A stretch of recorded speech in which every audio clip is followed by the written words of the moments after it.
Hello and welcome to Heron Fly Homeschool. My name is Stephanie and I'm here today with a first impressions video of the Ordinary Parent's Guide to Teaching Reading.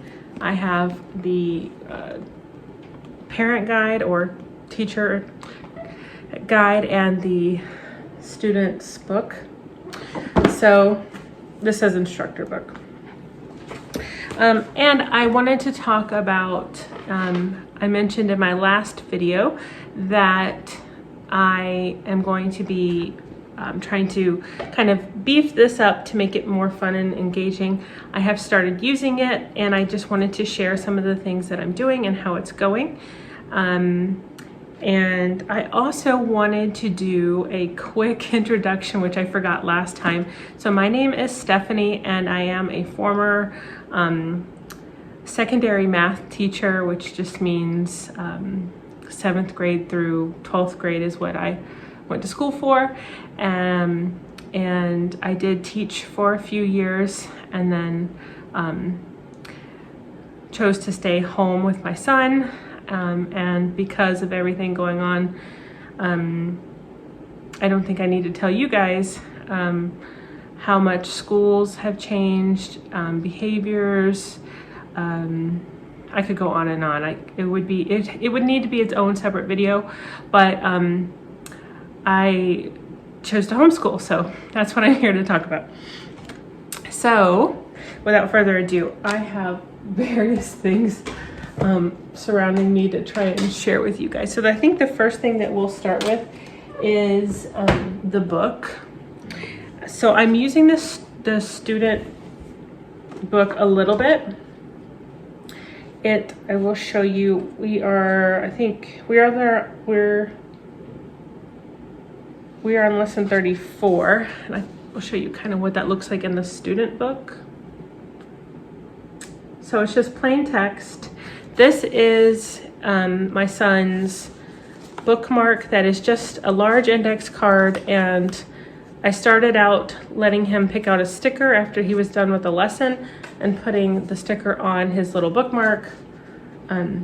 So we started with that, but I've since made something new. So this is kind of what the student book looks like. It's very plain, but a lot of the times I don't use this. I use this whiteboard right here, but I'll talk about that in a minute. So this over here. This teacher's guide it kind of just tells you, it has what you can read if you want to. I skim over it and sometimes I read it and sometimes I kind of do my own thing. So let's see.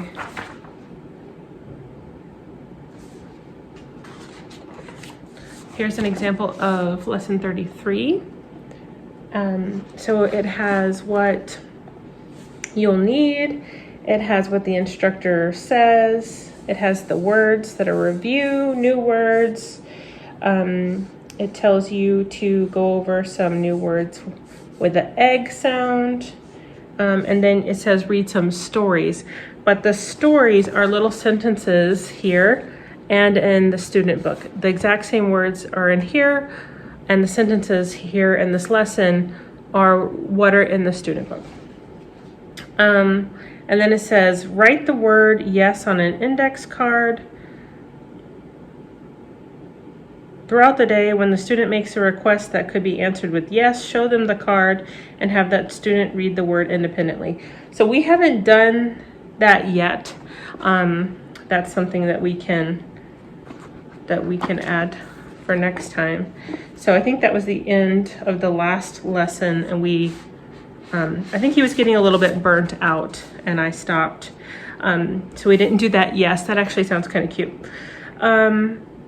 So one of the issues I have with this is the length of it can be too long for my kid, and he just gets his brain gets tired. And so I think it's better to kind of separate it out and you know, if I'm gonna just be working on reading review words and new words, that would be kind of the end of part 1 of the lesson, and then either take a break and later do the sentences, or just do them a different day, do them the next day. So that happens frequently, that one lesson needs to be broken up. So I alluded to, I made something new. So he was doing the bookmark for stickers, like a sticker reward, but I decided to make a chart. So this is just a piece of cardstock that I drew they're roughly 2-inch squares on, and I wrote in the corner the lesson numbers, and it's got front and back. It's not all of the lessons in here. It's just whatever number I could get to, lesson 72. So I've got lesson 33 to lesson 72 on here. And when he fills that out completely, I can just make a new one if we're still going strong with it. So I did talk about in the last video what I used prior to this, and I did not start with lesson 1 in here. I think I skipped to section 3 is where I skipped to, which is basically where you start with CBC words. And I do think that if you haven't watched my first video, I think I titled it How I Taught My 3-Year-Old to Read, I would watch that first so you can see what I did, because I personally wouldn't recommend going straight from learning the sounds to reading CVC words. I think you need that middle step. So that middle step I kind of talk about is just a consonant and a vowel. So I did the S example, sa, si, se, sa, su. So I would watch that if you haven't. But I jumped to section 3. He'd already done all that. He knew all his letter sounds. So I didn't use any of the content prior to section 3. So I can't talk about that. I know Mary Barfield did a little bit of a review on the beginning of this book, if you want to look at what she did. But I started here with short vowel words. I think it starts with an and add, and then it jumps into am, an, add, at, rat, pat, sat, cat, fat, mat, bat, hat, those kind of words. So I'm using this, but I'm also using a few other things. So now and then I am having him kind of build some words. The reflection on this. So these are little letter tiles that I made. You can purchase these. I made these using materials that I had on hand. So at Teachers Pay Teachers, I printed off a free letter tiles printable, and it came with I think different options, and I just chose these plain black and white letters, and then I put them on blue or red cardstock. So blue for the consonants and red for the vowels, so red cardstock. And then initially I didn't have the magnets on them, but I found some old magnet tape that was so old the tape didn't really work anymore, so I had to hand glue on each of these. I just cut the tape into little pieces, glued it on, let it dry. And so now we have our own little magnet tiles, and I saved $25, but it does add up. Every little thing adds up. So did save us a little bit of money because I did have all of it on hand, but you might not. So, and your time might be worth more than that. So if you want to just buy some, I do believe the Ordinary Parents Guide does sell letter tiles, and those look nice. They have more letters as well. So something to consider. But you know, he can work on spelling yes, and we can talk about vowels and consonants. And he really, he really likes to play with these. Sometimes he just sits with them and kind of plays around for fun. So little whiteboard and some magnet letters, and he can work on building some of the words that we're learning. But again, I wouldn't do it all in one go. Like, I would do that at a separate time or a separate day. And I'm not too strict, like, you know, we need to do lesson 33 today and lesson 34 tomorrow. And I can just go with the flow a little bit more. So I have been using the whiteboard here that I have. This is a little easel. It's like an art easel. I'm just gonna pick it up instead of moving my camera. But it has these cups for paint. And I've just put different colored expo markers here. And so he can have some fun choosing what color we write our words on. So if he's working on cat, hat, sat, we're past that. But for example, I might write those words on here, cat, hat, sat, bat. And then as he reads cat, we erase cat.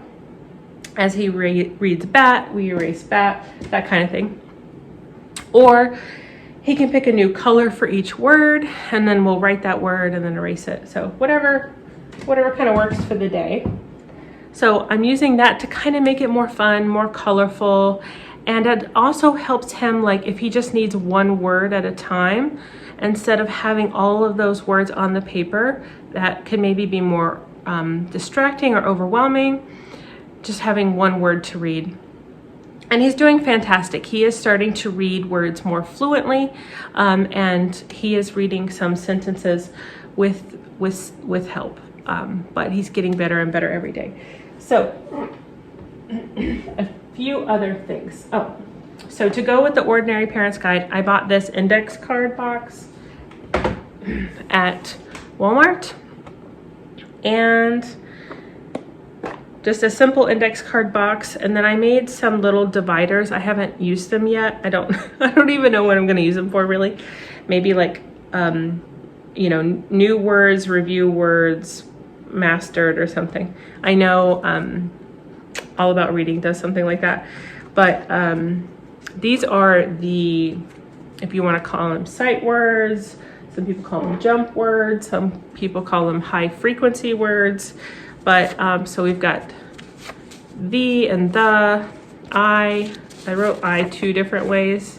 Sometimes it looks like this, sometimes it looks like this, and just uppercase and lowercase. So it tells you in the Ordinary Parents Guide when to introduce these words, and I've just put them in this box. And I did, when I first introduced the, they tell you to say the and not the. And I think it makes some sense because this is TH is th, E. So you could say E says its name, th, E. And then in time, they just figure out the and the, or you can say, it can say the or the. We're just going to say the for now. That's what they kind of tell you to do. And it's working. So I did find that writing this in my kid's favorite color on the index card helped him to remember, because I think he was reading it on either the whiteboard or the book, and he wasn't really sure what the word was. And then I pulled out this and I said, you remember we introduced this new word? And he goes, the. So this was kind of a clue for him. It did help him remember, and he's starting to really get down the and the on his own a little bit. So just a simple thing to add if you're doing the Ordinary Parents Guide, or you're wanting to introduce some high frequency words or sight words. The other thing I'm adding in is this, as well as some library books that are of the same nature. So the Bob books, for example. This is set 1, short vowel blends and more. So I bought this quite a while ago, and he wasn't ready for it for a long time, but we've really started using it. So it comes with this little workbook, and I just help him do this. We read one of the books, and then you can do this word search. answer a short sentence, which I write for him. A pig can, he said, eat food. So a hen can lay eggs. So that little workbook is in here. And then I'll just show you a few of the beginning books in this set, what we've done so far.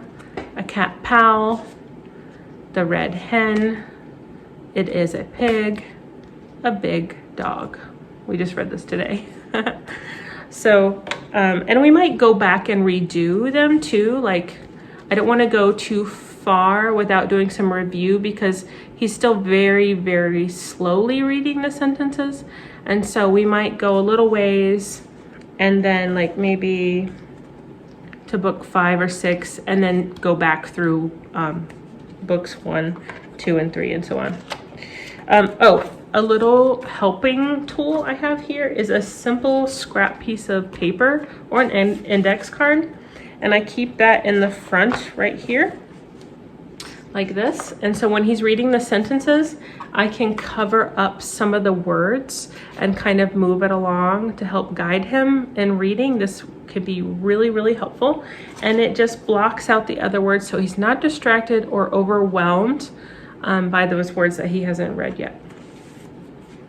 So we're just working our way through that. And then I showed this on the last video, but if you look at these books, most of these books have the words that are in them listed in the back. So one day prior, if you wanted to, you could kind of use these on their own in a way. I really wanted the Ordinary Parent's Guide to Teaching Reading because I wanted a guide. Like I wanted something to say, okay, do this first. This is when you introduce these sight words. This is the order and the sequence. That's what I really needed. I can come up with other fun things to do. I can use the internet to find fun games and things. But all that to say, you can use these little books. You can go to the back.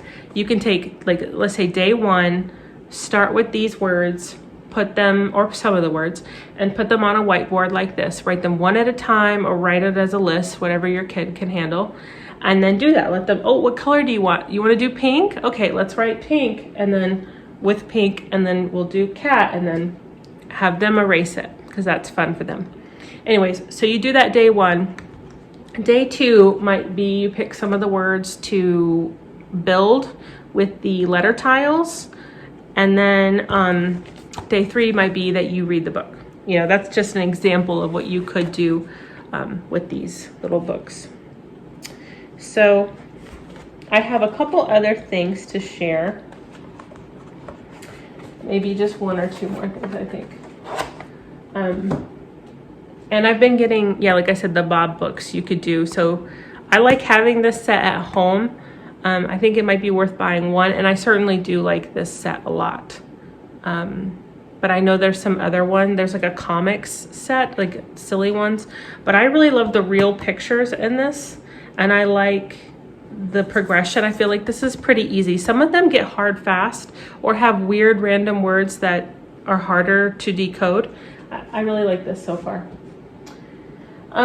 So I also like the idea of introducing things that he's not, like the Ordinary Parent's Guide, we might not get to this for a while, but that doesn't mean we can't go ahead and read it in this book. So this is from our local library, and this is the sh sound. And I talked a little bit about See, Hear, Do, the See, Hear, Do curriculum, and I haven't purchased it yet, but there's I think it's the 3rd version. It's the beginning letter blends that they have, and they have different animals and different actions. I haven't bought it yet, but it's on my sort of wish list. But my local library has this book, and it just has the sound. It has some different words with the sound. And I would read this and maybe encourage him to say the shh part, but I would read everything else. So Sherry likes to help Josh. She shows him the words. So you're just kind of introducing it ahead of time, but he's not really having to read it yet. It's just an introduction, and they have the other blends and digraphs. This is by Carrie Moulter. So this is just from my local library. And I don't think it's wrong to do kind of like a preview of what might come later. He's not expected to read it, but when he does see it later, it won't be brand new. He'll be like, oh, I kind of remember that, maybe. So this next thing I created based off of something I found on Teachers Pay Teachers. So this is actually for math. This is a card game that you print out. I think it was completely free. I printed it on cardstock. I didn't even laminate it, just cardstock. It's called Zap. And so this is about number recognition. So if you can say this is 43, then you get to keep it. And if you don't, then it goes back in the pile or something like that. And then when you get a Zap card, you lose all of your cards. So Zap, you lose your cards, and he loves losing his cards. It's the most fun. He doesn't care about winning. He just wants a Zap, and he wants to lose his cards. He thinks it's so fun, and he always giggles. So this is called First Grade Pandemania.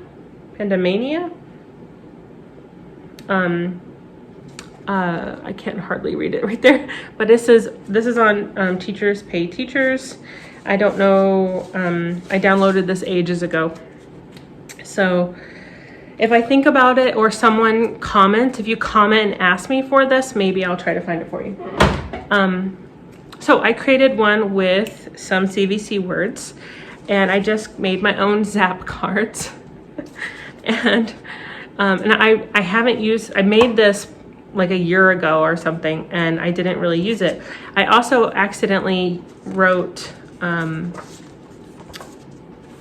uppercase letters for the first letter.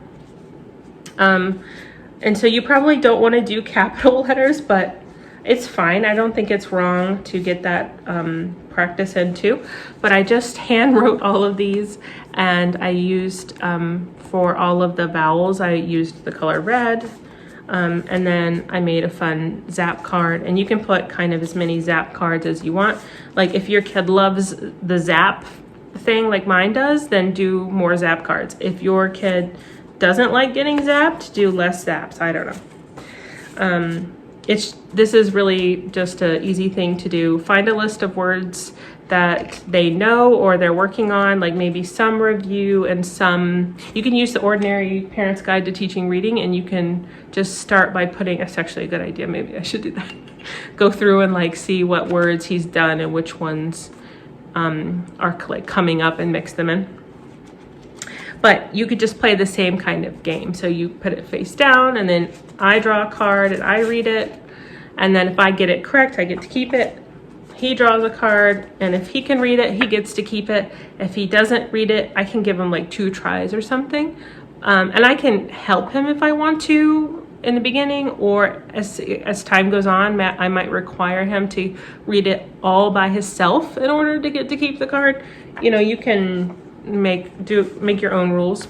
And then when you get the Zap, you lose all your cards. Zap, you lose your cards, and then you can be cute and like pretend to zap them or tickle them or something. Just make it fun. So those are just a few ideas. I do know there are also some free resources on All About Reading that you can download. They have, I think, a blog, and you can go there and try to, I need to do this myself, go through and see what activities they have that are free printables, print them out, and then kind of maybe make a note in my Ordinary Parent's Guide to Teaching Reading that I have that activity to do with those words. I think I printed out one with eggs, and you like take a spatula and you flip the eggs over and it has a word on it. So those are just some ideas. That's all I have for today. I hope this video was helpful. And if you would like a, if you're interested in seeing a review after maybe a month or 2, or like some time has gone by and I've really been using this a lot, and if I'm still liking it, leave me a comment and let me know. If there's any questions that you have, like any resources that I mentioned, if I forget to link something, just comment and I will try to get back to you. That's it for today. See you next time. Bye.